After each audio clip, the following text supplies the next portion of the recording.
Hello friends and dear students, Kavya classes online platform पे मैं ब्रिजेश कुमार आपका हार्दिक अभिनंदन करता हूं कंप्यूटर अवेयरनेस के साथ। कंप्यूटर अवेयरनेस के बारे में अपन ने काफ़ी टॉपिक्स पढ़ लिए थे। आज अपन नया टॉपिक पढ़ेंगे, ऑपरेटिंग सिस्टम।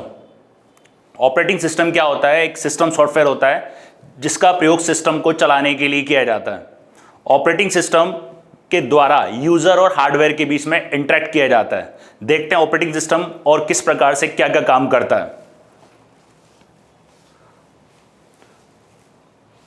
ऑपरेटिंग सिस्टम एक प्रकार का सिस्टम सॉफ्टवेयर होता है। इसको सिस्टम सॉफ्टवेयर इसलिए कहा जाता है क्योंकि ये सिस्टम को चलाने का एक जरिया होता है और ये यूजर को ये बताता है कि सिस्टम को किस तरीके से चलाना है। तो ऑपरेटिंग सिस्टम एक सिस्टम सॉफ्टवेयर होता है जो प्रोग्रामों का एक समूह होता है, ग्रुप ऑफ प्रोग्राम होता है जो अलग अलग कंपोनेंट की, मतलब अलग अलग जो हार्डवेयर होता है या अलग अलग जो सिस्टम होते हैं उनकी गतिविधियों, उनकी एक्टिविटीज को वहन करता है, उनकी गतिविधियों को हैंडल करने के काम में लिया जाता है।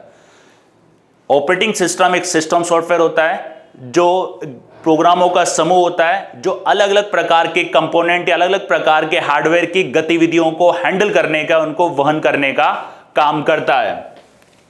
ऑपरेटिंग सिस्टम यूजर और हार्डवेयर के बीच इंटरफेस बनाता है। इंटरफेस मतलब संवाद।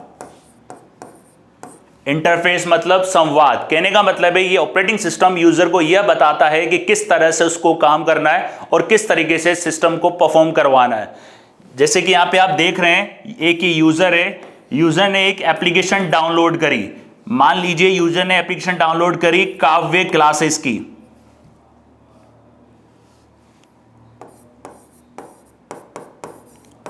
काव्य क्लासेस की एप्लीकेशन डाउनलोड करी।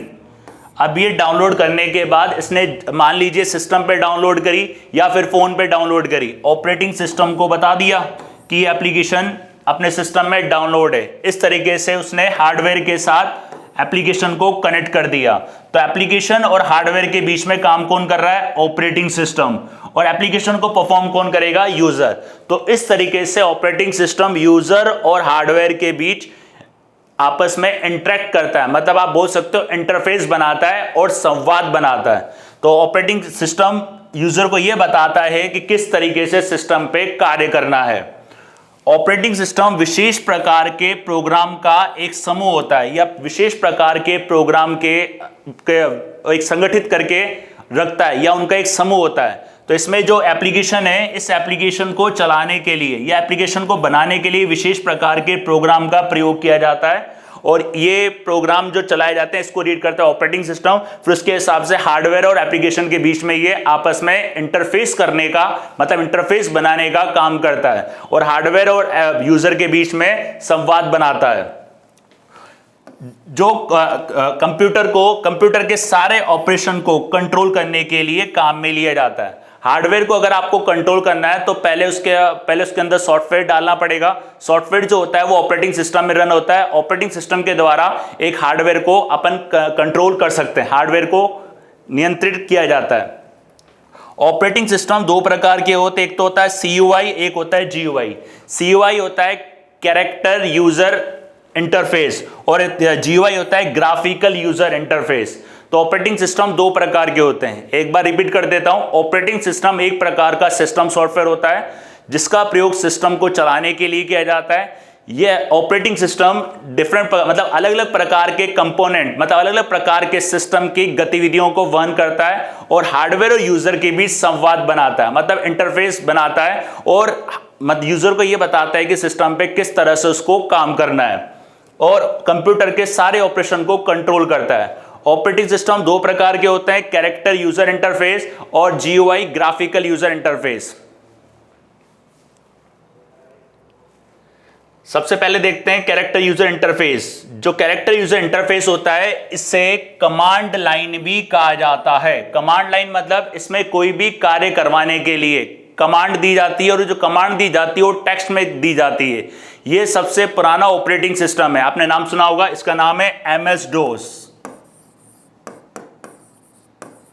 Microsoft disk operating system.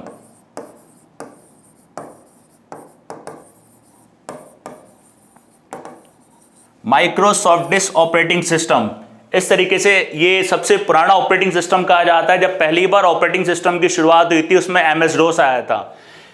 इसके अंदर टाइपिंग से वर्क किया जाता है और स्पेशल कमांड दी जाती है। किसी भी कार्य को करने के लिए कमांड दी जाती है और कमांड को देने के लिए टाइपिंग का प्रयोग किया जाता है, मतलब टेक्स्ट के द्वारा कमांड दी जाती है, इसलिए इसको कमांड लाइन ऑपरेटिंग सिस्टम भी कहा जाता है।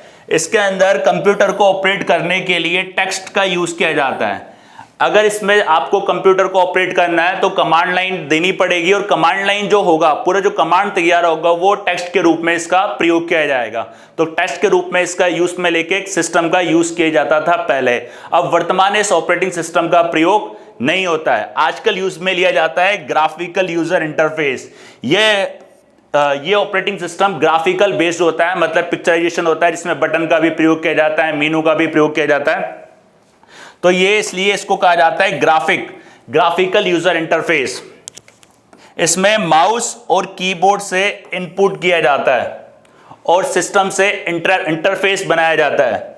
जो इंटरफेस दिया जाता है उसको ग्राफिकली करता है, मतलब इसमें माउस के द्वारा और कीबोर्ड के द्वारा इनपुट किया जाता है और ग्राफिकली इंटरफेस बनाया जाता है सिस्टम से। यूजर और सिस्टम जो आपस में इंटरेक्ट करते हैं, आपस में इंटरफेस बनाते हैं, वो ग्राफिकली रूप में बनाते हैं। इसके लिए माउस का यूज में लिया जाता है और कीबोर्ड का यूज में लिया जाता है। जो पहला वाला था आपका कैरेक्टर यूजर इंटरफेस, इसके अंदर यूज में ली जाती थी कमांड लाइन को टेक्स्ट के द्वारा टाइप किया जाता था। इसको कमांड लाइन ऑपरेटिंग सिस्टम भी कहा जाता था और इसके अंदर स्पेशल कमांड दी जाती थी। और जो आज वर्तमान में प्रेजेंट टाइम पे यूज में लिया जाता है वो लिया जाता है ग्राफिकल यूजर इंटरफेस की माउस और कीबोर्ड के द्वारा इनपुट लेता है और इंटरफेस बनाता है, और ये ग्राफिकली रूप में इंटरफेस बनाता है, ग्राफिकली बेस्ड होता है ये, और ग्राफिकली रूप में इसमें डेटा को डाल सकते हैं।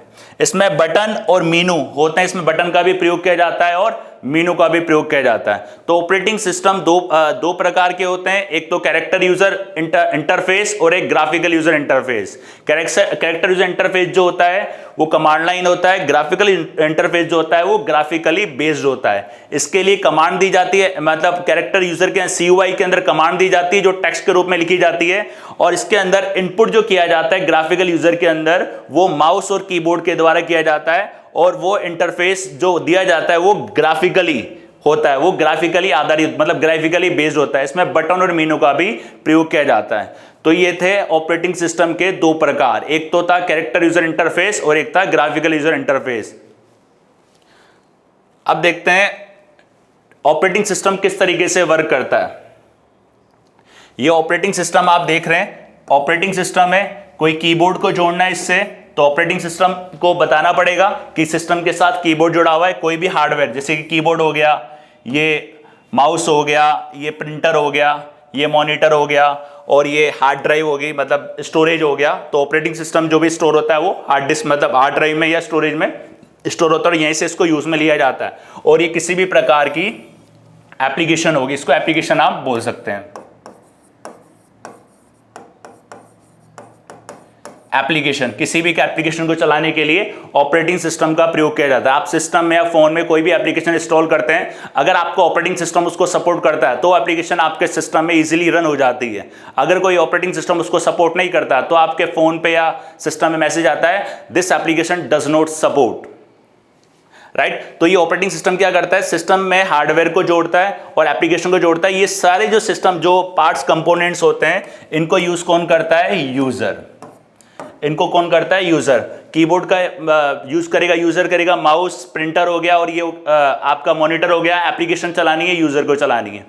तो इस तरीके से ऑपरेटिंग सिस्टम अलग अलग कंपोनेंट की अलग अलग गतिविधियों को वहन करता है या हैंडल करने का काम करता है। टाइप्स ऑफ ऑपरेटिंग सिस्टम, जो ऑपरेटिंग सिस्टम के टाइप होते हैं,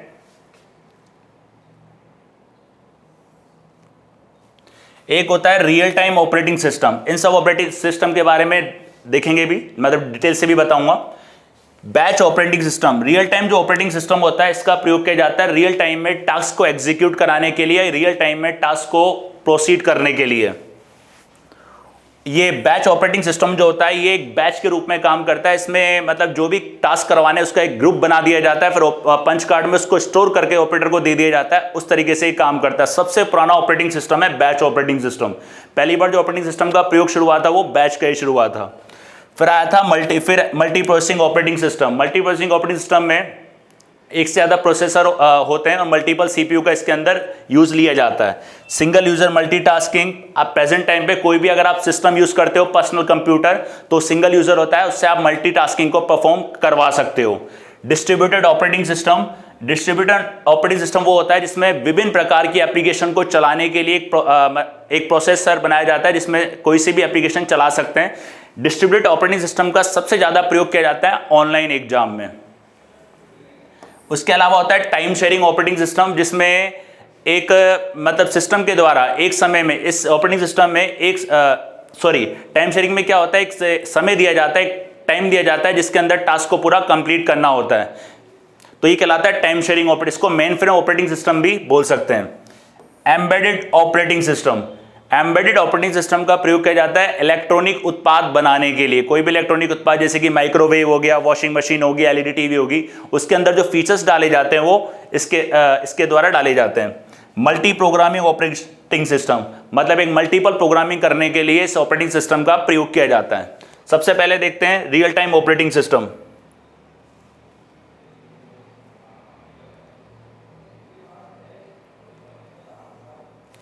रियल टाइम ऑपरेटिंग सिस्टम को डेटा प्रोसेसिंग सिस्टम भी कहा जाता है। डेटा प्रोसेसिंग सिस्टम भी कहा जाता है। इसको शॉर्ट में आप लोग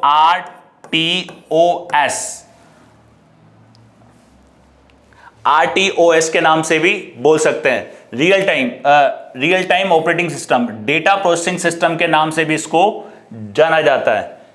इस ऑपरेटिंग सिस्टम का यूज रियल टाइम एप्लीकेशन के लिए किया जाता है। रियल टाइम मतलब जब एप्लीकेशन को अपन रन कराते हैं या उसमें रियल टाइम जो प्रोसेसिंग होती है उसके लिए इस ऑपरेटिंग सिस्टम का प्रयोग किया जाता है। उसमें डेटा की प्रोसेसिंग का पर्टिकुलर और कम टाइम में पूरा होना होता है। रियल टाइम के अंदर कोई भी एप्लीकेशन यूज कर रहे हैं, उसका जो प्रोसेसिंग करवानी है वो प्रोसेसिंग एक पर्टिकुलर टाइम के अंदर प्रोसेसिंग होनी होती है, तो ये कहलाता है रियल टाइम ऑपरेटिंग सिस्टम। इस ऑपरेटिंग सिस्टम का जो यूज लिया जाता है वो इंडस्ट्री में लिया जाता है, साइंटिफिक वर्क में लिया जाता है, मतलब इसके अलावा भी और सेक्टर होता है जैसे कि हेल्थ सेक्टर में इसका यूज लिया जाता है, एजुकेशन में इसका यूज में लिया जाता है। एग्जांपल है आपके पास airline reservation, air traffic control system, health care में इसका यूज में लिया जाता है। रियल टाइम टास्क परफॉर्म कराने के लिए पर्टिकुलर टाइम के अंदर इस ऑपरेटिंग सिस्टम का प्रयोग किया जाता है। रियल टाइम ऑपरेटिंग सिस्टम दो प्रकार के होते हैं। इसमें दो भाग होते हैं या इसमें दो प्रकार के होते हैं। एक होता है हार्ड रियल टाइम, एक होता है soft real time. Hard real time वो होता है एक निश्चित समय पे कार्य को संपन्न कराना या निश्चित समय पे कार्य को पूरा करने के लिए हार्ड रियल टाइम होता है। इसमें एक दिए गए टाइम दिया जाता है, उसी दिए गए टाइम पे उस टास्क को पूरा परफॉर्म होना होता है। एक होता है soft real time. Soft real time में दिए गए टाइम पर टास्क पूरा होगा या नहीं होगा इसकी गारंटी नहीं होती है। तो रियल टाइम ऑपरेटिंग सिस्टम दो प्रकार का होता है, एक होता है हार्ड रियल टाइम, एक होता है soft real time. Hard real time जो होता है उसमें एक निश्चित समय के अंदर टास्क को पूरा करना होता है, और जो सॉफ्ट रियल टाइम होता है उसके अंदर टास्क एक समय पर पूरा होगा इसकी कोई गारंटी नहीं होती है। तो रियल टाइम ऑपरेटिंग सिस्टम जो होता है ये डेटा प्रोसेसिंग सिस्टम होता है। इसके अंदर रियल टाइम एप्लीकेशन, इसका प्रयोग रियल टाइम एप्लीकेशन के लिए किया जाता है जहां डेटा को एक पर्टिकुलर टाइम में प्रोसेसिंग होना होता है, उसमें इसका प्रयोग किया जाता है। इसका प्रयोग साइंटिफिक में किया जाता है, हेल्थ सेक्टर में किया जाता है, इंडस्ट्री में किया जाता है, एयरलाइन वगैरह में इसका प्रयोग किया जाता है। और इसके दो भाग होते हैं, एक होता है सॉफ्ट रियल टाइम, एक होता है hard real time. Hard real time में ध्यान रखिएगा, इसमें एक टास्क निश्चित समय पे पूरा होना होता है, और सॉफ्ट रियल टाइम में एक टास्क निश्चित समय पे पूरा होगा इसकी कोई गारंटी नहीं होती है। तो ये होता है रियल टाइम ऑपरेटिंग सिस्टम। इसका दूसरा नाम मैंने आपको बताया था, डेटा प्रोसेसिंग सिस्टम के नाम से भी इसको जाना जाता है, और इसको रोड्स भी बोलते हैं, real time operating system short form के। नेक्स्ट देखते हैं, नेक्स्ट होता है batch operating system. Batch operating system को सबसे पुराना या सबसे ओल्ड ऑपरेटिंग सिस्टम भी कहा जाता है, सबसे ओल्ड ऑपरेटिंग सिस्टम भी कहते हैं। इसके अंदर यूजर जो होता है डायरेक्ट इंटरेक्ट नहीं करता है सिस्टम से, मतलब कोई भी सिस्टम या ऑपरेटिंग सिस्टम यूजर से डायरेक्ट इंटरेक्ट नहीं करता है, मतलब सीधा इसके अंदर संबंध नहीं होता है। मतलब इसमें क्या होता है, पहले कलेक्ट कर लिया जाता है, मतलब सेम जॉब का एक बैच बना लिया जाता है, मतलब एक ग्रुप में काम कराया जाता है, उस ग्रुप को पंच कार्ड में स्टोर कर दिया जाता है। पंच कार्ड में स्टोर करने के बाद उसको पंच कार्ड ऑपरेटर को दे दिया जाता है, और पंच कार्ड ऑपरेटर कंप्यूटर को प्रोसेसिंग के लिए देता है। मतलब इसके अंदर क्या होता है, कोई भी काम कराना है, सबसे पुराना ऑपरेटिंग सिस्टम है, पहली बार इसका यूज हुआ था, उसमें क्या होता है, कोई भी काम कराना है उसको पूरा ग्रुप में बांट दिया जाता है, ग्रुप के बाद उसको पंच कार्ड में स्टोर कर दिया जाता है, फिर एक ऑपरेटर को उसको दे दिया जाता है, ऑपरेटर इसे कंप्यूटर को प्रोसेसिंग के लिए दे देता है। और अगर एक जॉब में कोई प्रॉब्लम आती है, कोई समस्या आती है, तो पूरी जॉब पर इफेक्ट होता है, और कोई भी प्रॉब्लम सॉल्व न होने तक, मतलब प्रॉब्लम का सॉल्व, मतलब कोई भी प्रॉब्लम सॉल्व नहीं होगी जब तक सारी जॉब्स को वेट करना पड़ता है। इसको एग्जांपल के तौर पे बताता हूं मैं। मान लीजिए एक फैक्ट्री के अंदर एमपी, राजस्थान और यूपी के लोग काम करते हैं। अब फैक्ट्री में अनाउंसमेंट हुई, एमपी वाले लोग जिनको एमपी जाना है वो सारे इकट्ठे हो जाएं, और इकट्ठे होके बस स्टैंड पहुंचे। अब एमपी वाले लोग सारे इकट्ठे हो गए, इकट्ठे होके कहां पहुंचे, ये बस स्टैंड पहुंचे जिनको एमपी जाना है। तो कहने का मतलब है, जाओ यहां पे जो काम है इसका पूरा ग्रुप बना दिया, वैसे ही एमपी वालों का पूरा ग्रुप बना दिया, इनसे बोला बस स्टैंड पहुंचे। बस स्टैंड पे पहुंचने के बाद ये सारे बस स्टैंड पहुंच गए। बस स्टैंड पहुंचने के बाद वहां पे इनको कौन मिला, कंडक्टर, मतलब बस का कंडक्टर मिला कि हमें, मतलब जो जो एमपी जाना चाहता है वो इस बस में बैठ जाओ। कहने का मतलब है जो भी ग्रुप था उसको कंप्यूटर को दे दिया, उसमें बस में बिठा दिया, फिर उनको प्रोसेसिंग के लिए दे दिया। अब जैसे ही प्रोसेसिंग हुई, इन एमपी वालों में मालूम पड़ा एक बंदा था, मतलब राजस्थान का भी था।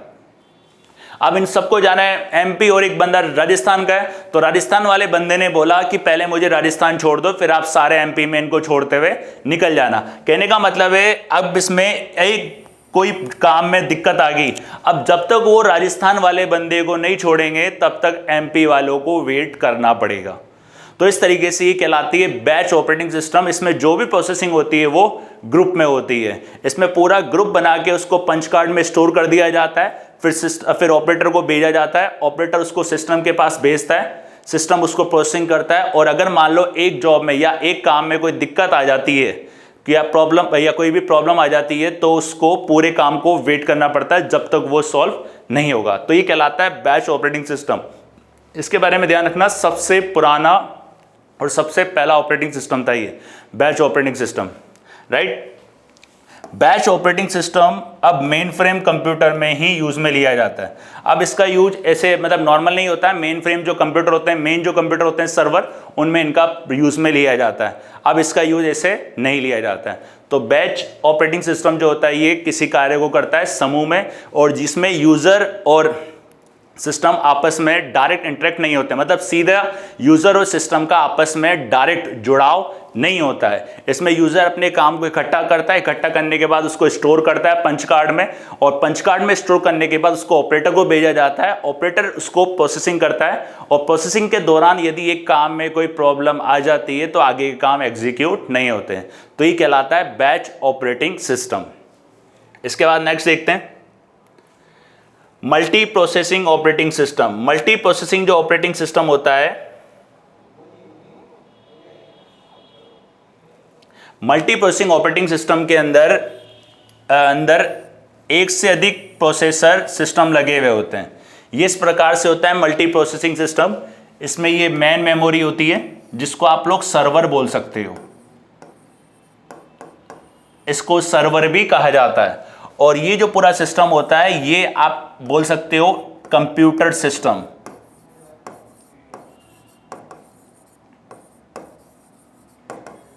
कंप्यूटर सिस्टम देखिए स्टूडेंट्स, ये पूरा ऑपरेटिंग सिस्टम ध्यान से पढ़ना। जब ये ऑपरेटिंग सिस्टम पूरा कंप्लीट हो जाएगा तो इस कंप्लीट होने के बाद इससे रिलेटेड क्वेश्चंस आपसे पुट किए जाएंगे, जिससे एक आइडिया लग जाएगा कि इससे किस प्रकार के क्वेश्चन बनते हैं और किस प्रकार के क्वेश्चन लास्ट ईयर एग्जाम में आए हुए हैं, राइट। तो ये होता है पूरा का पूरा कंप्यूटर सिस्टम, मेन मेमोरी, और ये होता है पूरा कंप्यूटर सिस्टम। इस ऑपरेटिंग सिस्टम में एक से ज़्यादा सीपीयू होते हैं और मल्टीपल इसके अंदर प्रोसेसर होते हैं। ये पूरे सिस्टम में जो भी काम होगा, ये पूरा काम कहाँ स्टोर होगा? मेन मेमोरी में स्टोर होगा, और इनमें अंदर जो भी काम होगा वो मेन मेमोरी में स्टोर होगा। इसको सर्वर ऑपरेटिंग सिस्टम भी कहा जाता है।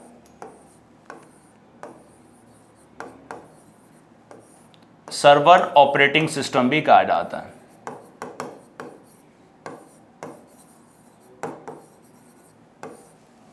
सर्वर ऑपरेटिंग सिस्टम भी कहा जाता है। इसमें मल्टीपल यूज, एक से अधिक सीपीयू का प्रयोग किया जाता है या मल्टीपल सीपीयू का प्रयोग किया जाता है। मल्टी प्रोसेसिंग ऑपरेटिंग सिस्टम वो होते हैं जहां पे एक से ज़्यादा प्रोसेसर होते हैं और मल्टीपल सीपीयू का प्रयोग किया जाता है। इसको सर्वर ऑपरेटिंग सिस्टम भी कहते हैं। मेन मेमोरी जो होता है वो सर्वर होता है। इन सिस्टम में जो भी काम होगा वो सारी मेमोरी कहाँ से जाएगी? इनके पास यहीं से जाएगी, और जो भी इसमें डेटा इनपुट होगा वो सारा कहाँ से होगा? मेन मेमोरी में से होगा। ऑफिस वगैरह में, बड़े बड़े कार्यालय में, ऑफिस वगैरह में, एजुकेशन में, बैंक में इनका प्रयोग किया जाता है। एक ब्रांच वगैरह में आप देखोगे तो वहाँ पे इसका प्रयोग किया जाता है। सर्वर रूम होता है वहाँ पे। तो ये सिस्टम जो भी काम करेंगे उसको मेन मेमोरी यही देगा, और जो भी ये काम स्टोर करेंगे वो सारा का सारा मेन मेमोरी में स्टोर होगा। तो ये कहलाता है मल्टी प्रोसेसिंग ऑपरेटिंग सिस्टम। इसके बाद देते हैं single user multitasking operating system. Single user multitasking operating system ये एक कॉमन ऑपरेटिंग सिस्टम होता है जिसका आज हम यूज में लेते हैं। मल्टीटास्किंग ऑपरेटिंग सिस्टम एक ही टाइम में एक से अधिक टास्क इसके अंदर किए जा सकते हैं। मतलब एक ही टाइम में एक से ज़्यादा टास्क के अंदर कर सकते हो। ये एक कॉमन प्रकार का ऑपरेटिंग सिस्टम होता है, जैसे कि पर्सनल कंप्यूटर जो यूज़ करते हैं वो इसी के अंदर आता है। ये कॉमन टाइप का ऑपरेटिंग सिस्टम होता है जिसका सबसे ज़्यादा प्रयोग किया जाता है पर्सनल कंप्यूटर में, व्यक्तिगत कंप्यूटर में इसका प्रयोग किया जाता है। यह ऑपरेटिंग सिस्टम मल्टी यूज़र में सहायक नहीं होता है, मल्टी यूज़र में सपोर्ट नहीं करता है। ये इसलिए इसको कहा जाता है सिंगल यूज़र मल्टीटास्किंग। एक यूज़र है, एक यूज़र ही इसमें मल्टीटास्किंग कर सकता है। मतलब एक यूज़र इसमें काफ़ी सारे काम कर सकता है। मतलब ये मल्टी यूज़र को सपोर्ट नहीं करता है, सिंगल यूज़र। याद रखिएगा, जैसे कि MS window, Apple operating system. तो सिंगल यूजर ऑपरेटिंग सिस्टम क्या होता है? एक कॉमन प्रकार का ऑपरेटिंग सिस्टम होता है जिसका सबसे ज़्यादा प्रयोग किया जाता है पर्सनल कंप्यूटर में, और इसमें एक से ज़्यादा टास्क को परफॉर्म किए जा सकते हैं, और जो एक से ज़्यादा जो टास्क परफॉर्म के होते हैं वो केवल एक ही यूज़र के द्वारा होते हैं। इसलिए इसको कहा जाता है single user multitasking operating system. इसके एग्जाम्पल याद रखिएगा। एग्जाम के अंदर एग्जाम्पल ही पूछता है। Microsoft window, Apple operating system, window Vista, window XP, सारे विंडो के पार्ट। उसके अलावा होता है distributed operating system. Distributed operating system ये एक इंडिपेंडेंट कंप्यूटर्स को, अलग अलग कंप्यूटर्स को एक साथ जोड़ने कर एक सिंगल कंप्यूटर में बदल देता है, या ये अलग अलग सिस्टम को एक साथ जोड़कर एक सिस्टम में बदलने का काम करता है। ये डिस्ट्रीब्यूटेड ऑपरेटिंग सिस्टम कहलाता है। याद रखिएगा, इंडिपेंडेंट मतलब अलग अलग कंप्यूटर को एक साथ जोड़कर एक सिंगल सिस्टम में बदल देता है, या इसको सिंगल सिस्टम में यूज में लिया जाता है। इसमें कई सारे प्रोसेसर का उपयोग अलग अलग एप्लीकेशन को चलाने के लिए किया जाता है। कई सारे प्रोसेसर होते हैं जिसका प्रयोग अलग अलग एप्लीकेशन को चलाने के लिए किया जाता है इसके अंदर, और इन एप्लीकेशन या सॉफ्टवेयर का उपयोग भी सारे यूज़र करते हैं, और जो भी एप्लीकेशन होती है या सॉफ्टवेयर होते हैं सारे यूज़र इसका प्रयोग कर सकते हैं। कहने का मतलब है कोई भी एप्लीकेशन बनी किसी भी प्रोसेसर पे इजीली ये रन हो जाएगी। इसलिए इसे कपल्ड ऑपरेटिंग सिस्टम भी कहा जाता है। कपल्ड ऑपरेटिंग सिस्टम सबसे ज़्यादा जो इसका प्रयोग होता है वो होता है ऑनलाइन एग्ज़ाम में, और ये आपस में जो जुड़ा हुआ रहता है वो वैन के द्वारा जुड़ा रहता है। वैन होता है वाइड एरिया नेटवर्क।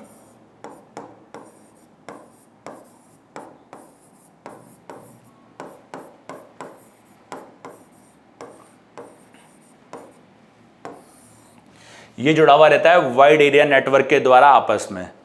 तो इसके बारे में, ये इंडिपेंडेंट कंप्यूटर सिस्टम होता है। इंडिपेंडेंट कंप्यूटर्स को आपस में जोड़कर एक सिस्टम बना देता है। ये एक सिस्टम में इसको यूज में ले सकते हैं, और इसके अंदर अलग अलग एप्लीकेशन को चलाने के लिए अलग अलग प्रोसेसर का उपयोग किया जाता है। कई सारे अलग अलग प्रोसेसर का उपयोग कर सकते हैं, और एप्लीकेशन और सॉफ्टवेयर का उपयोग भी बहुत सारे यूजर्स के अंदर कर सकते हैं। इसलिए इसे कपल्ड ऑपरेटिंग सिस्टम भी कहा जाता है।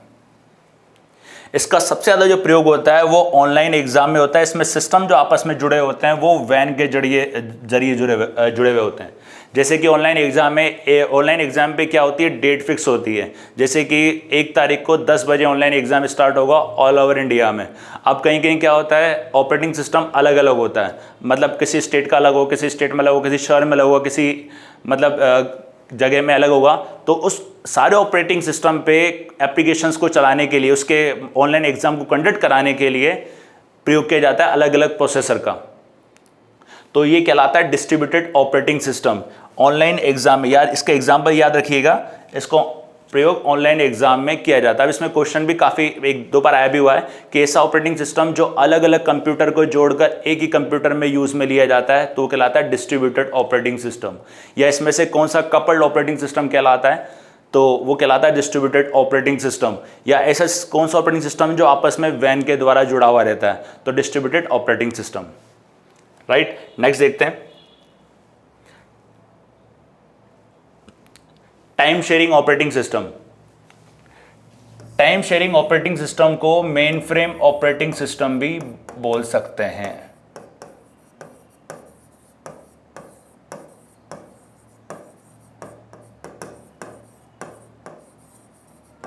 मेन फ्रेम ऑपरेटिंग सिस्टम भी बोल सकते हैं। Time sharing operating system multi user operating system में हर टास्क को पूरा करने के लिए कुछ टाइम दिया जाता है। जैसे कि कोई ऑनलाइन फॉर्म आपको भरना है तो ऑनलाइन फॉर्म की एक डेट होती है, 1 तारीख से लेके 30 तारीख तक आपके फॉर्म स्टार्ट होंगे, 1 तारीख से लास्ट डेट होगी 30 तारीख तक। तो 30 तारीख तक आप एक फॉर्म भर सकते हो, मतलब एक पूरा टास्क दे दिया जो 30 दिन चलेगा।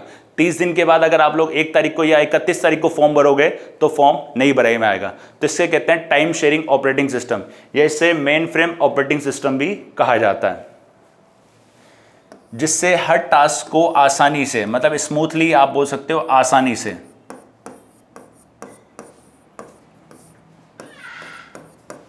जिससे हर टास्क को आसानी से संपन्न कराया जा सकता है, स्मूथली इसके अंदर कराया जा सकता है। और जो आपस में जुड़े हुए रहते हैं ये नेटवर्क के द्वारा जुड़े हुए रहते हैं। कोई भी आपको ऑनलाइन फॉर्म भरना है, मान लीजिए आपको आरपीएससी का फॉर्म भरना है, तो आरपीएससी का जो फॉर्म भर सकते हो आप, ऑल ओवर वर्ल्ड में कहीं से भी आरपीएससी का फॉर्म भर सकते हो। आरपीएससी का हेडक्वार्टर कहाँ है, अजमेर के अंदर। अब पूरा जहाँ से ही फॉर्म भरे जाएंगे, पूरा जो आपका डेटा स्टोर होगा कहाँ से होगा, अजमेर के अंदर। तो ये कहलाता है टाइम शेयरिंग ऑपरेटिंग सिस्टम। इसमें एक टास्क को एक निश्चित समय पर पूरा करना होता है और ये आपस में जो जुड़ा रहता है, नेटवर्क के जरिए आपस में सिस्टम इसके अंदर जुड़े हुए होते हैं। हर टास्क को एग्जीक्यूट करने के लिए जितना टाइम लगता है उसको क्वांटम बोलते हैं। मतलब एक फॉर्म को आपको 1 तारीख से लेकर 30 तारीख के बीच में बनना है, तो ये जो एक टास्क है जो पूरा परफॉर्म होता है किसी समय के अंदर, उसको क्वांटम के नाम से जाना जाता है। इसलिए इसको कहा जाता है time sharing operating system.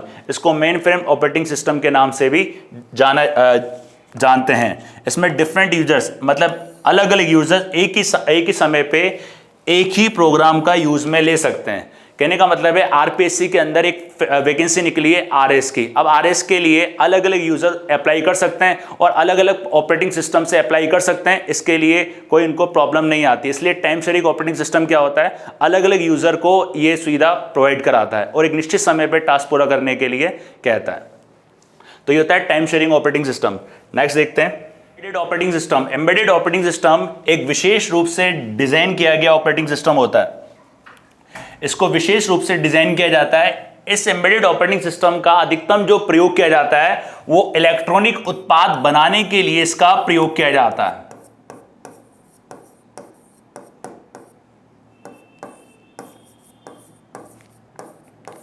Electronic product को बनाने के लिए इसका प्रयोग किया जाता है। जैसे कि कोई वॉशिंग मशीन खरीदते हो आप, वॉशिंग मशीन के अंदर फीचर्स वगैरह होते हैं वो इसके द्वारा, मतलब इसके द्वारा डाले जाते हैं। एलईडी टीवी लेते हैं, उसके अंदर कोई फीचर्स होते हैं वो इसके द्वारा डाले जाते हैं। कार मैनेजमेंट के अंदर फीचर्स होते हैं वो इसके द्वारा डाले जाते हैं। तो ये जो ऑपरेटिंग सिस्टम होता है ये सॉफ्टवेयर और हार्डवेयर को विशेष प्रकार के टास्क करने के लिए यूज में लिया जाता है। मतलब सॉफ्टवेयर और हार्डवेयर के द्वारा विशेष प्रकार के टास्क करने के लिए इसको यूज में लिया जाता है या इसके द्वारा करवाए जाते हैं। तो उसके अंदर सॉफ्टवेयर डाला जाता है और वो हार्डवेयर उसी के वही काम करेगा जो सॉफ्टवेयर के अंदर वो फीचर डाले गए। तो ये एम्बेडेड ऑपरेटिंग सिस्टम का अधिकतर जो प्रयोग किया जाता है वो इलेक्ट्रॉनिक उत्पाद बनाने के लिए किया जाता है। तो विशेष रूप से डिजाइन सिस्टम इसको डिजाइन किया जाता है और इसमें एक बार में फीचर्स डाल दिए जाते हैं, उसी के अकॉर्डिंग फिर वो हार्डवेयर काम करता है। इसके example washing machine, traffic signal, car management आदि में इस ऑपरेटिंग सिस्टम का प्रयोग होता है। तो ये कहलाता है एम्बेडेड ऑपरेटिंग सिस्टम।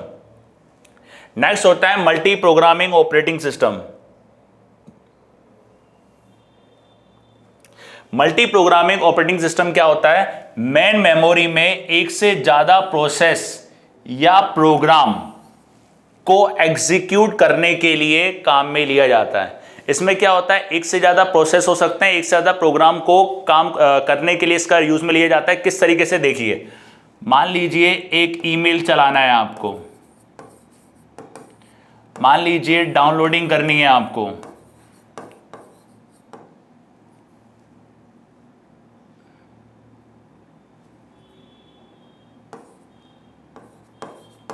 डाउनलोडिंग करनी है और कोई मान लो इंटरनेट कोई भी नेट चलाना है, नेट आपको चलाना है, तो ये कहां पे जाएंगे सारे?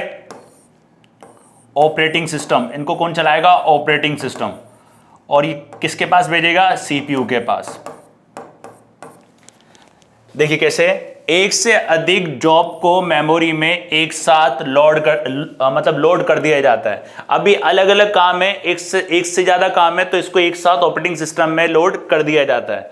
अब जब कोई एक जॉब एग्जीक्यूट कर रहा होता है, मतलब ईमेल पूरा होता है, तो ऑपरेटिंग सिस्टम उन सभी जॉब को एक साथ क्यू में मेंटेन करता है। कहने का मतलब है, आपने ईमेल खोला, ऑपरेटिंग सिस्टम ने ईमेल खोल दिया, ईमेल के बाद क्या खोलना है? डाउनलोडिंग और इंटरनेट चलाना है। तो इन दोनों को ये दोनों को क्या बना देगा? लाइन बना देगा, इस लाइन का एक प्रबंधन कर देगा।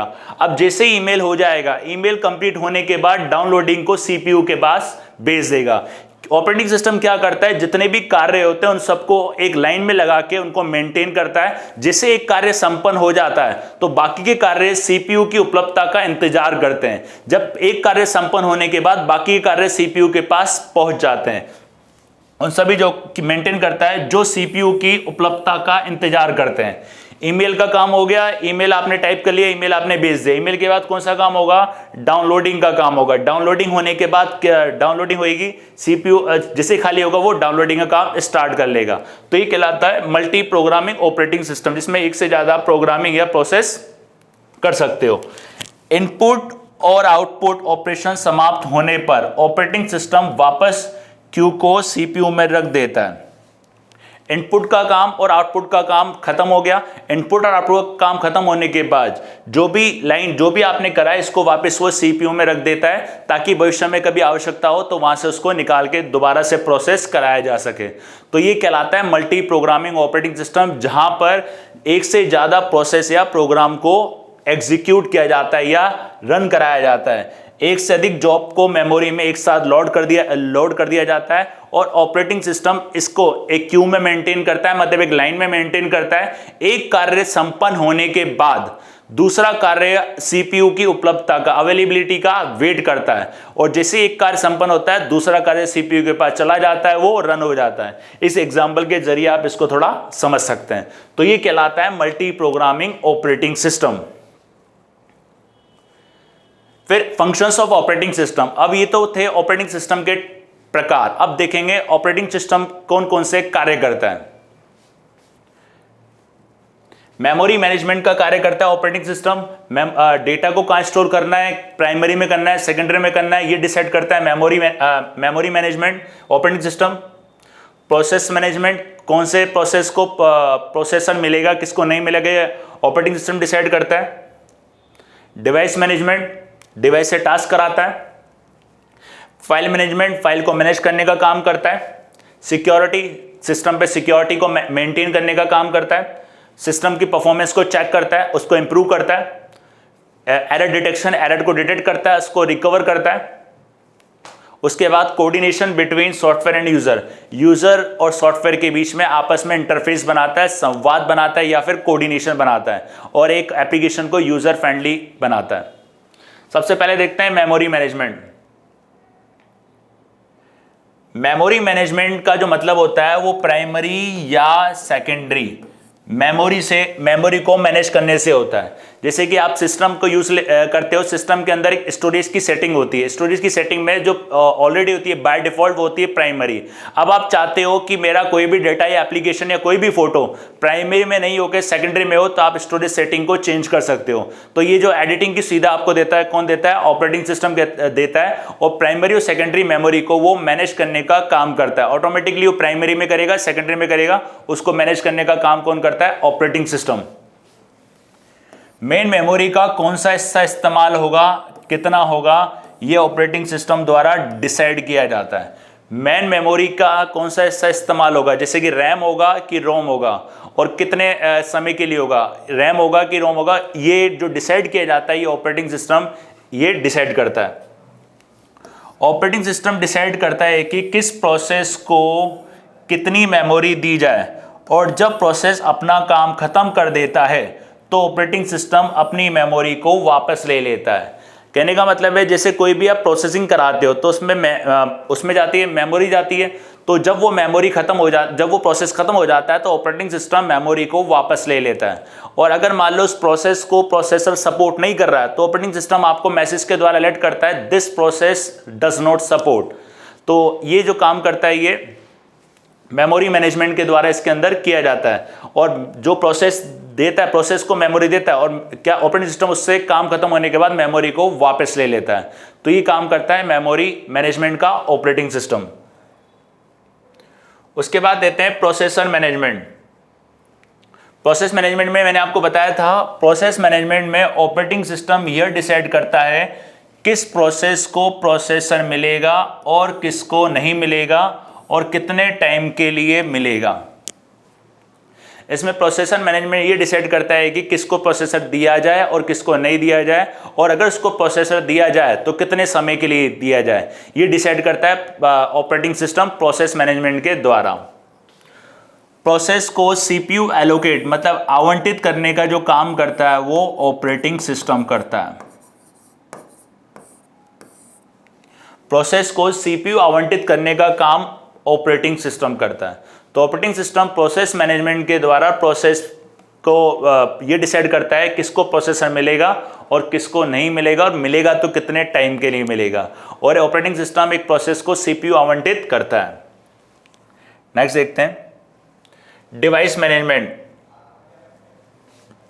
इसके अंदर ऑपरेटिंग सिस्टम डिवाइस को ट्रैक करता है और उससे टास्क करवाता है, टास्क कोई भी कार्य करवाता है। इसे इनपुट आउटपुट कंट्रोलर भी कहते हैं। इस प्रोग्राम को इनपुट आउटपुट कंट्रोलर भी कहते हैं। कहने का मतलब है कोई भी आप सिस्टम के अंदर कोई भी डिवाइस कनेक्ट कर रहे हो तो उसको पहले इंस्टॉल करना पड़ेगा। इंस्टॉल करने के बाद ऑपरेटिंग सिस्टम को यह बताना पड़ेगा कि ये डिवाइस सिस्टम के साथ जुड़ी हुई है। अगर इस डिवाइस के रिगार्डिंग कोई प्रोसेस आता है तो उसको करवा दे। तो ये काम कौन करता है? ऑपरेटिंग सिस्टम करता है। इसको इनपुट आउटपुट कंट्रोलर भी कहा जाता है। ऑपरेटिंग सिस्टम अलग अलग प्रोसेस जिसको कुछ टास्क करने के लिए डिवाइस की आवश्यकता है उसको डिवाइस एलोकेट करता है। कहने का जैसे कि कोई प्रिंट निकालना है, आपको प्रिंट निकालने के लिए प्रिंटर की आवश्यकता है तो उस प्रोसेस को प्रिंटर अवेलेबल कराएगा। और कोई स्कैन कराना है, स्कैन के लिए स्कैनर की आवश्यकता है तो उसको स्कैन उपलब्ध कराएगा। लेकिन ये तब कराएगा जब ऑपरेटिंग सिस्टम को मालूम होगा कि उसके सिस्टम के साथ ये डिवाइस कनेक्टेड है, और ये तब होगा जब आप उस हार्डवेयर को या उस डिवाइस को सिस्टम के साथ कनेक्ट करोगे। राइट, नेक्स्ट देखते हैं file management. Operating system file management में फाइल के बहुत सारी डायरेक्टरीज को ऑर्गेनाइज करके रखता है ताकि इसको यूजर आसानी से डेटा को सर्च कर सके। डायरेक्टरीज क्या होती हैं? जैसे कि आपके सिस्टम के अंदर, आपके फोन के अंदर फाइल मैनेजर होता है। फाइल मैनेजर के अंदर पहले से ही फोल्डर्स बने हुए होते हैं, इमेज का folder, video folder, download folder, receive file का एक पहले से ही फोल्डर बना हुआ होता है। उस फोल्डर के अंदर वो जो फोल्डर्स होती हैं वो कहलाती हैं डायरेक्टरीज। अब कोई भी मान लीजिए कोई इमेज आपने डाउनलोड करी, अब उस इमेज को आप कहाँ फाउंड करोगे, मतलब उस इमेज को कहाँ ढूंढोगे? डायरेक्ट फाइल मैनेजर में जाके इमेज का फोल्डर होगा, वहां पे उसको ढूंढ सकते हैं। तो ये क्या कहलाती है? डायरेक्टरीज। इस डायरेक्टरीज को मेंटेन करने का काम कौन करता है? ऑपरेटिंग सिस्टम करता है, ताकि एक फाइल को या डेटा को आसानी से सर्च किया जा सके। और ये इंफॉर्मेशन, लोकेशन, स्टेटस आदि को बताता है। कोई भी फाइल अगर आप लोग डाउनलोड करते हो, कोई भी इमेज आप लेते हो, तो इमेज की डिटेल में जाके देखना, तो इमेज की डिटेल में आपको बताएगा, इंफॉर्मेशन पूरी देगा, कब ली गई थी, मतलब कहाँ पे सेव है, लोकेशन बताएगा, स्टेटस बता देगा, जिससे एक फाइल को ढूंढने में आसानी होती है। तो ये काम कौन करता है? ऑपरेटिंग सिस्टम, फाइल मैनेजमेंट का। नेक्स्ट होता है सिक्योरिटी।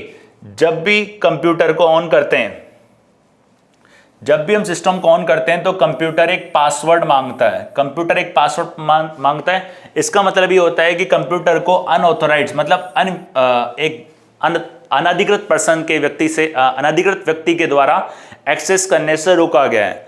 आपने अगर इसका सिस्टम का पासवर्ड डाला है, तो सिस्टम को आप ही खोल पाओगे, कोई अन्य नहीं खोल सकता है। तो अनधिकृत व्यक्ति को एक्सेस करने से रोकने के लिए पासवर्ड का प्रयोग किया जाता है। जैसे कि फोन वगैरह या लैपटॉप पे अपन पासवर्ड डालते हैं, तो उस पर पासवर्ड इसलिए डालते हैं ताकि उसको एक्सेस अपन ही कर पाए, कोई दूसरा उसको एक्सेस नहीं कर पाए। आधुनिक ऑपरेटिंग सिस्टम सुरक्षा के लिए फायरवॉल, मतलब आपके सिस्टम में पहले से ही फायरवॉल डाल दिया जाता है, फायरवॉल डाल दिया जाता है। यह एक सिक्योरिटी सिस्टम होता है जो कंप्यूटर की सभी गतिविधियों को नियंत्रण करता है। मतलब कंप्यूटर के अंदर कोई भी एक्टिविटी होगी तो उसको कंट्रोल कौन करेगा? फायरवॉल करेगा। तो फायरवॉल आपके सिस्टम में पहले से ही होता है। ये ऑपरेटिंग सिस्टम का ही एक अंग होता है, मतलब ऑपरेटिंग सिस्टम के अंदर ही होता है ये, और जो सिक्योरिटी सिस्टम का काम करता है, जो आपके सिस्टम को सिक्योर रखता है अनऑथोराइज्ड एक्सेस से, मतलब अनाधिकृत व्यक्तियों से। उसके बाद देखते हैं सिस्टम परफॉर्मेंस। ऑपरेटिंग सिस्टम की परफॉर्मेंस को देखता है और उसको इंप्रूव करने का काम करता है। सिस्टम की परफॉर्मेंस को देखता है, जैसे कि बता देगा कि आपकी मेमोरी ज़्यादा हो रही है, स्लो हो रही है, तो आपको एक मतलब कोई भी मेमोरी, कैश मेमोरी आपको थोड़ी डिलीट करनी पड़ेगी या इसको रिबूट करना पड़ेगा। तो वो कौन करता है? ऑपरेटिंग सिस्टम करता है। कंप्यूटर में एक सर्विस देने के लिए कितना टाइम लग रहा है, मतलब एक प्रोसेसिंग में कितना टाइम लग रहा है, एक सेवा को देने में कितना टाइम लगा रहा है, उसको रिकॉर्ड करता है और बताता है कि यार एक प्रोसेसिंग में जहाँ 10 सेकंड लगने चाहिए वहाँ 1 मिनट लग रहा है, तो इसका मतलब प्रोसेसर की स्पीड स्लो है। तो उसको सिस्टम परफॉर्मेंस को इंप्रूव करने का काम कौन करता है? ऑपरेटिंग सिस्टम करता है। और ये बताता है कि इसमें से ही जो अनयूज फाइल है इनको आप हटा सकते हो और सिस्टम को अपग्रेड कर सकते हो। फिर होता है error detection. Operating system error को डिटेक्ट करता है और सिस्टम में बहुत सारी एरर अगर आ रही हैं तो उनको डिटेक्ट करके रिकवर करने का काम कौन करता है? ऑपरेटिंग सिस्टम करता है। सिस्टम में अगर बहुत ज़्यादा एरर है तो उनको डिटेक्ट करने का काम ऑपरेटिंग सिस्टम करता है और फिर उनको रिकवर करता है। नेक्स्ट है coordination between software and user. Operating system जैसे कि एक बताया था मैंने आपको, कंपाइलर, इंटरप्रीटर, असेंबलर, ये एक प्रकार के सिस्टम सॉफ्टवेयर होते हैं जो सिस्टम को चलाने का एक जरिया होते हैं। सिस्टम को अगर आपको अपनी भाषा में कुछ बताना है तो वो सिस्टम के अंदर जो एप्लीकेशन सिस्टम सॉफ्टवेयर जो होते हैं अवेलेबल, कंपाइलर, इंटरप्रीटर, असेंबलर होते हैं। ये टास्क असाइन करवाता है और अलग अलग सॉफ्टवेयर को यूजर के साथ जोड़ने का काम करता है। कोई भी सिस्टम के अंदर एप्लीकेशन आप इंस्टॉल करोगे, क्योंकि क्या होता है, सिस्टम मशीनी भाषा को समझता है और यूज़र मशीनी भाषा नहीं समझता है। तो ये सॉफ्टवेयर जो होते हैं, ये जो सिस्टम सॉफ्टवेयर होते हैं, कंपाइलर, इंटरप्रीटर, ये यूज़र और सिस्टम के बीच में आपस में संवाद बनाते हैं, बातचीत का एक जरिया होते हैं। अगर सिस्टम से आपको बातचीत करनी है या कोई भी इंटरफेस बनाना है तो इन्हीं सॉफ्टवेयर के द्वारा बनाया जाता है। तो ये पहले से इनबिल्ड होते हैं। ऑपरेटिंग सिस्टम बायोस में स्टोर रहता है, जबकि सब एप्लीकेशन को भी यूज़र फ्रेंडली बनाता है। ये बायोस में स्टोर रहता है और सारी एप्लीकेशन जो होती है उसको यूज़र फ्रेंडली बनाता है। यूज़र फ्रेंडली का मतलब होता है एप्लीकेशन को इस तरीके से रन करवाता है ताकि यूज़र आसानी से समझ सके कि इसका क्या प्रोसेस है या इसका रिजल्ट क्या आया है। तो ये काम करता है ऑपरेटिंग सिस्टम।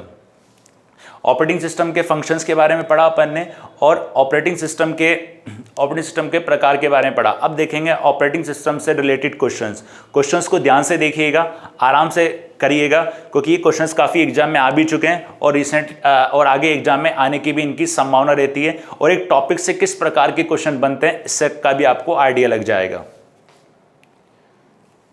पहला क्वेश्चन देखते हैं, ऑपरेटिंग सिस्टम भौतिक कंप्यूटर बनाता है। पहला क्वेश्चन देखिएगा, ऑपरेटिंग सिस्टम भौतिक कंप्यूटर से बनाता है। The operating system creates from the physical computer.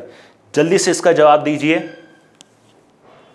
Operating system भौतिक कंप्यूटर से बनाता है। The operating system creates from the physical computer.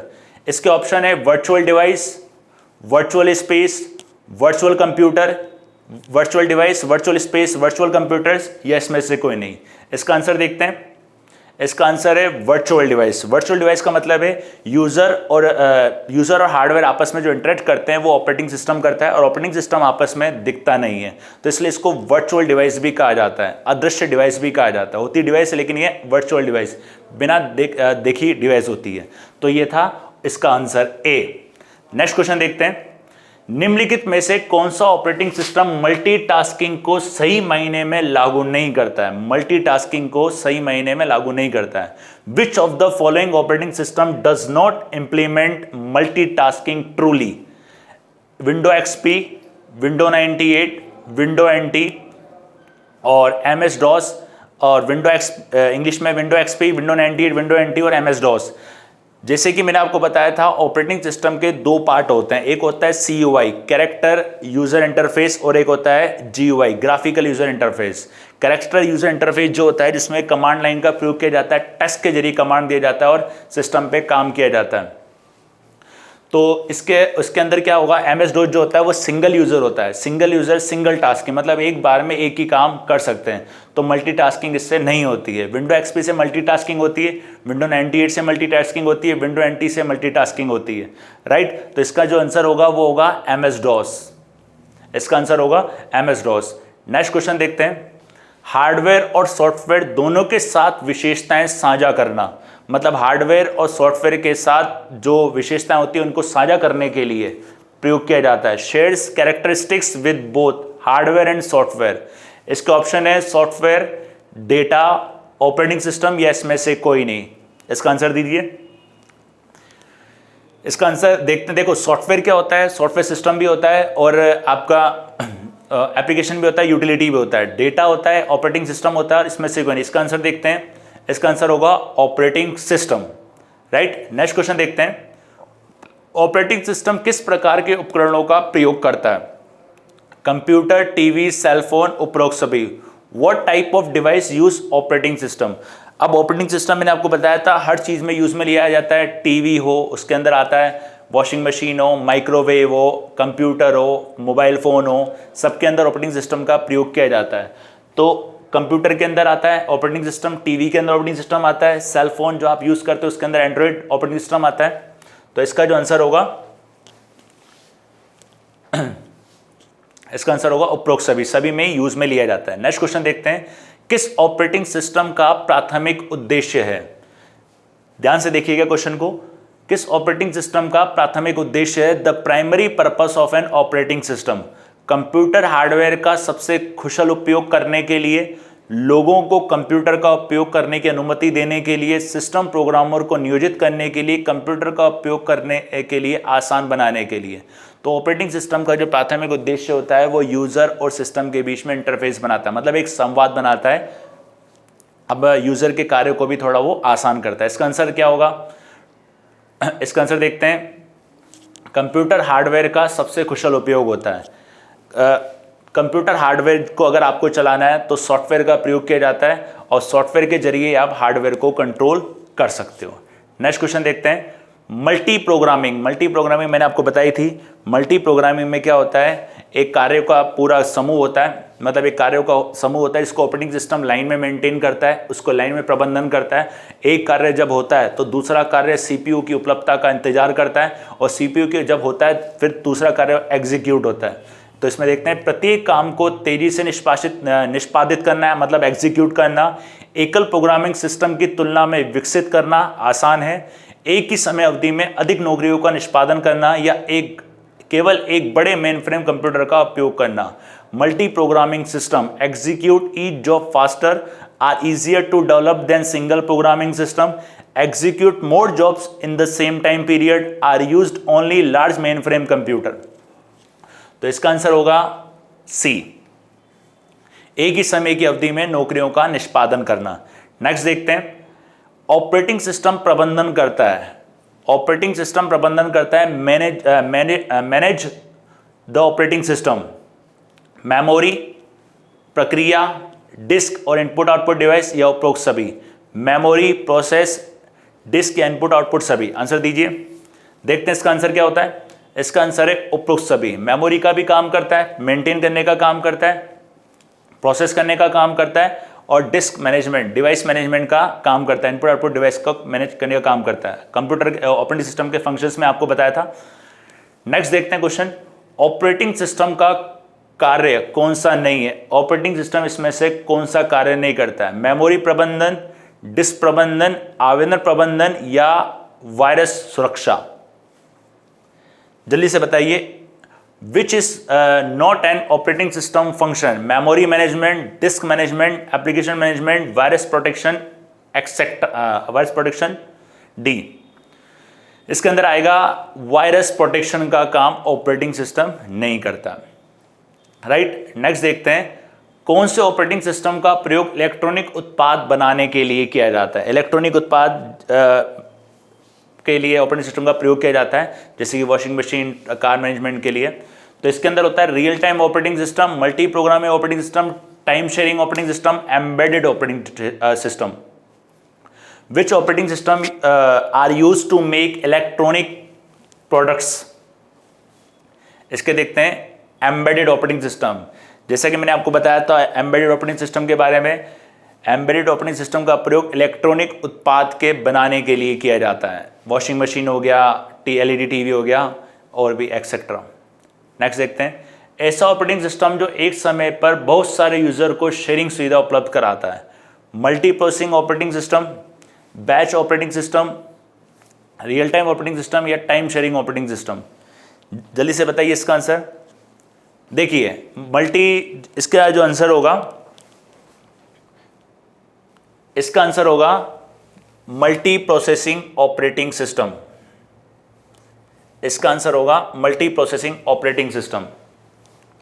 Multi processing जो ऑपरेटिंग सिस्टम है, इसके अंदर मल्टीपल CPU होते हैं और मल्टीपल प्रोसेसर होते हैं। एक समय पे काफ़ी सारे यूज़र को शेयरिंग सुविधा ये उपलब्ध कराता है, जैसे कि सर्वर हो गया, जिसको सर्वर ऑपरेटिंग सिस्टम भी कहते हैं। एक सर्वर है और सर्वर से सिस्टम वगैरह या उससे प्रिंटर, इंटरनेट, स्कैनर जुड़ा हुआ है, तो जितने भी यूज़र उससे जुड़े हुए होंगे सर्वर से, वो सारे उसका यूज़ में ले सकते हैं।